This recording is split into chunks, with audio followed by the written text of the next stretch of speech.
Hello friends, let us discuss now how to do two-way ANOVA manually. So let us take an example for it. Price of a certain commodity was ascertained in each of the four towns A, B, C and D in 4 quarters of a year. The prices are given below. Are the variation in prices between different towns and in different districts different seasons significant? So in that case, this is the same question that we have done in one way ANOVA, but now we are doing it with two way ANOVA because the difference is what we have to see the difference in towns, and secondly we have to see the difference, is there any difference between the quarters is also taking place or not, right? So this is two way ANOVA where we are going to see the difference between rows and we are also supposed to see the difference between columns, right? Again same thing, we have to take the deviation, so we can take any assumed mean. So let us take assumed mean as 50, right? So if assumed mean is 50, so what we'll do, we'll subtract 50 from each item, right? Like this.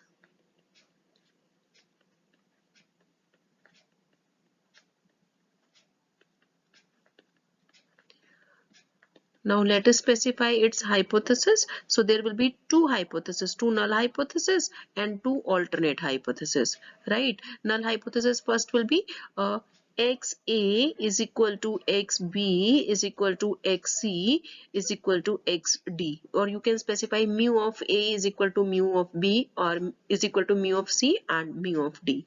And alternate hypothesis will be at least one of them is not the same, or you can specify it like this, like it is not equal to B, it is not equal to C and it is not equal to D. Clear, right? So in this case this will be mu of first quarter is equal to mu of second quarter is equal to mu of third quarter, and this is equal to fourth quarter, right? And in that case alternate hypothesis will be mu1 is not equal to mu2 and not equal to mu3 and this is not equal to mu4, right? And these two hypotheses are independent of each other. This is alternate null hypothesis, and again corresponding to it this is alternate hypothesis, this is null hypothesis, and corresponding to it is alternate hypothesis, right? So after deducting this 50, in that case we'll be getting the values will be 0, minus 10, minus 15 and minus 5, 10, 15, minus 5 and 10, 0, 0, 0, 20, and this is the total. This is total 10, 10, 20, and in this case this is 10 minus 10 plus 15 is 5. In this case minus 5 minus 15 minus 20 minus 25, 10, 10, 20, 20, 20, 40. So let us take very first the square of these items. This is 100, 0, 25 and this is 225. This is 0, 100, 225 and this is 25.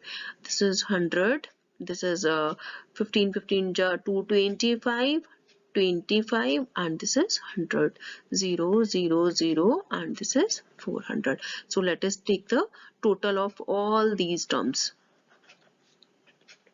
right?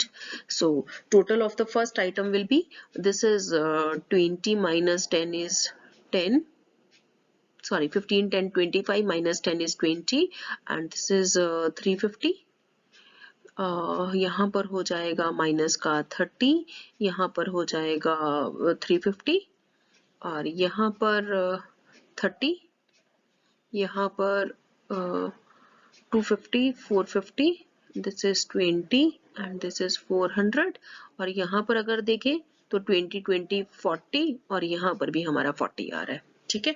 तो सबसे पहले हम क्या लेते हैं, total sum of squares. Total sum of squares क्या होता है, sigma x square a plus sigma x square b plus sigma x square c plus sigma x square d minus correction factor divided by n.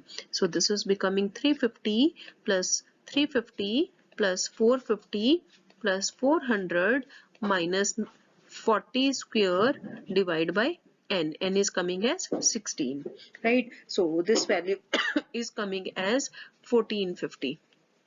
right?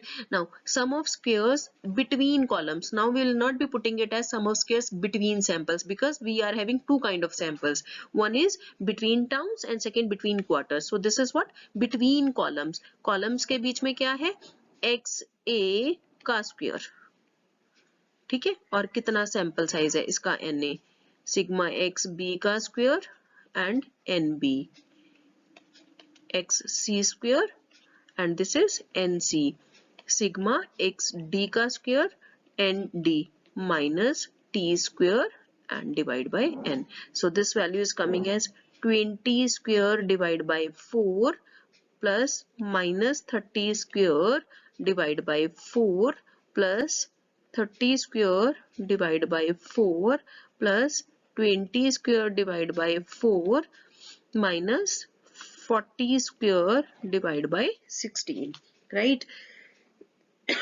So this value is coming as 550, right? Okay, now move further. Sum of squares between rows, rows is this one, right? That is between quarters 1 2 and 3 and this is fourth quarter. तो between rows में क्या हो जाएगा, यहाँ पर total देखो कितना है, सेम उसी तरह से 20 का स्क्वायर और कितनी वैल्यूज है 4 प्लस 5 का square divide by 4, then plus में माइनस 25 का स्क्वायर प्लस में 4 प्लस में लास्ट वैल्यू 40 का square 4 minus correction factor that is what 40 square divide by 4. Is that clear? Right, so this value is coming as 562.50, right? हाँ जी, तो हमारे पास देखो तीन चीजें आ गई, एक आ गया sum of squares between rows, sum of squares between columns and total sum of squares. Between row की हमारी वैल्यू निकल कर आई थी 550 and this is 562.50 and the total was 1450, right? अब see, please try to understand it. This is what हमें पता है कि टोटल वेरिएंस 1450 का है, जिसमें से 550 तो बिटवीन सिटीज है, रोज के बीच में है, that is what A to B, B to C, C to D, और ये 562 कॉलम्स के बीच में, sorry this is between columns and this is between rows, ये रोज के बीच में है, रोज के बीच में मतलब एक क्वार्टर से दूसरे क्वार्टर में, दूसरे से तीसरे क्वार्टर में और तीसरे से चौथे क्वार्टर में, इस तरह से है. तो अब इट मींस कि 1450 में से 550 का तो कॉलम्स ने डिफाइन कर दिया, 562 का किसने डिफाइन कर दिया, रोज ने. व्हाट डज इट मीन, जो बाकी बचा है वो क्या है, ड्यू टू चांस है, या जिसको हम कहते हैं ड्यू टू एरर्स है, या जो अनएक्सप्लेन्ड है वो कितना रह गया, this is 337.50, right. What does it mean कि इतना वेरिएशन तो है जिसका हमें कोई रीजन नहीं पता, मतलब इतना तो सारी जितनी भी ऑब्जर्वेशंस है उसमें डेविएशंस है, लेकिन इतना डेविएशन रोज में है और इतना कॉलम्स में है, ठीक है. फिर हम निकालते हैं degree of freedom. Degree of freedom देखो कैसे निकलेगी, 4 सैंपल थे, 4 सिटीज थी, 4 में से एक डिग्री ऑफ फ्रीडम का लॉस 3, यहाँ पर भी 4 थे, 4 में से एक का loss 3, between due to chance कैसे निकलता है, this is r minus 1 into c minus 1, तो 3:3 is what 9, ठीक है. और टोटल में कितनी है 16 minus 1 दैट इज 15, यहाँ से भी देखोगे 9 plus 3 plus 3 is 15. अब हम क्या निकालते हैं, mean sum of square. Mean sum of square कैसे निकलेगा, this is 550 divide by 3, this is 562.5 divide by 3, this is 337.5 divide by 9. So the first value is coming as 183.33, then 187.50 and the last one is coming as 37.5. अब हम क्या करते हैं, सबसे पहले हम FA निकालते हैं. वो कैसे निकलेगा, 183.33 कॉलम्स में, कॉलम्स में मीन सम ऑफ स्क्वायर कितना है और चांस की वजह से कितना है। फिर हम एफ बी निकालेंगे 187.50 रोज में यानी क्वार्टर्स की वजह से, और 337.5 एडमिसिबल है क्योंकि ये सभी में वेरिएशंस हैं। So the first value is coming as 4.89 and the second value is coming as 5. Now अब इसके लिए हम tabulated value कैसे देखेंगे, ये क्या बनेगी V1, V2 and alpha। तो इसके लिए देखो V1 कितना बन गया, न्यूमरेटर के लिए कितनी है डिग्री ऑफ फ्रीडम 3, डिनोमिनेटर के लिए वैल्यू कितनी है 9 और अल्फा की वैल्यू 0.05। सिमिलरली इस केस में भी न्यूमरेटर की वैल्यू कितनी है, दिस इज 3, डिनोमिनेटर की 9 और ये वैल्यू कितनी है 0.05। अगर हम टेबल में ये वैल्यू देखते हैं तो ये वैल्यू हमारी आती है 3.86। ठीक है, अभी मैं आपको फर्दर टेबल में वैल्यू देखना बताती हूँ। This value is coming 3.86. 4.89 is greater than 3.86. Similarly, 5 is greater than 3.86. What does it mean? Tabulated value is less than calculated value.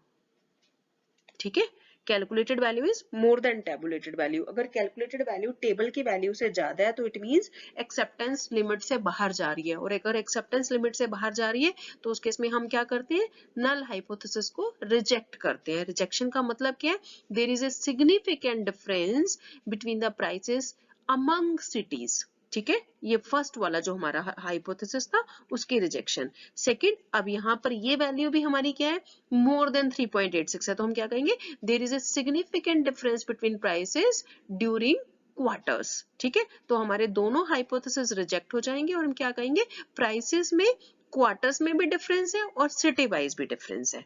ठीक है, अब देखते हैं हम कि 3.86 की हमने वैल्यूज को कैसे देखा। ये देखो ऊपर देखो, degree of freedoms for numerator, यहाँ पर degree of freedom for denominator. तो न्यूमरेटर में हमारी डिग्री ऑफ फ्रीडम कितनी थी 3 और डिनोमिनेटर में वैल्यू कितनी थी 9। तो हम क्या करेंगे, 3 के कॉरेस्पॉन्डिंग 9 पर आएंगे और यहाँ पर वैल्यू को चेक करेंगे।